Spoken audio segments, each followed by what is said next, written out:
Anthony Davis, nababalitang sinabihan ng Lakers na ayaw niyang maglaro bilang sentro para sa kanyang primary position ngayong papasok na NBA season. At ito rin ang isa sa pinakamalaking rason kung bakit nila kinuha si Christian Wood upang maglaro sa Los Angeles Lakers noong huling linggo. Si Davis ay nag-aalangan sa pagiging sentro dahil ayaw nito makipag-physikalan sa mga ibang naglalakihang players sa NBA. Nung mga unang season ni Davis sa Lakers, maaalala nating pinares ng general manager na si Rob Pelinka ito kay JaVale McGee, DeMarcus Cousins at Dwight Howard upang pagbigyan ng hiling ni Davis. Ngunit si Christian Wood ay di natin masyadong may kukumpara sa dating mga sentro ng Lakers. Mas maikli ito ng 1 pulgada at mas magaan pa kay Anthony Davis pa mismo.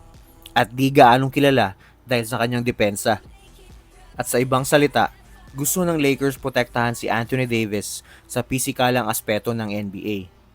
At sana'y kinuha na lang nila si Bismack Biyombo, na isa sa mga elite rim protectors at rebounders na nananatiling free agent ngayon.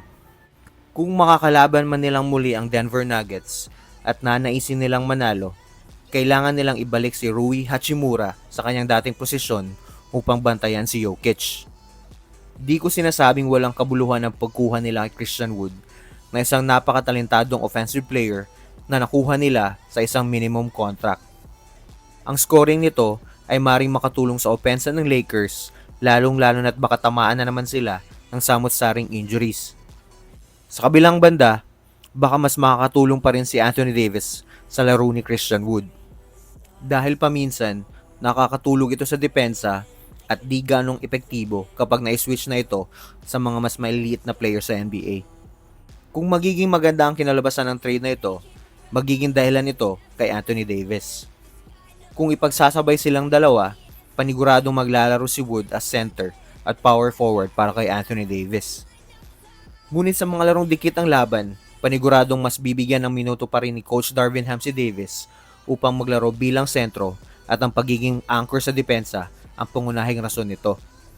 Ang kaunting oras na ibabawas sa paglaro niya bilang sentro sa loob ng 82 games ay paniguradong isang malaking ginhawa para kay Davis at upang maging handa sa pagpasok ng Lakers sa playoffs. At hanggang dito na lang muna mga kuys. Please like and subscribe. Peace out. Ito ang More Than a Game.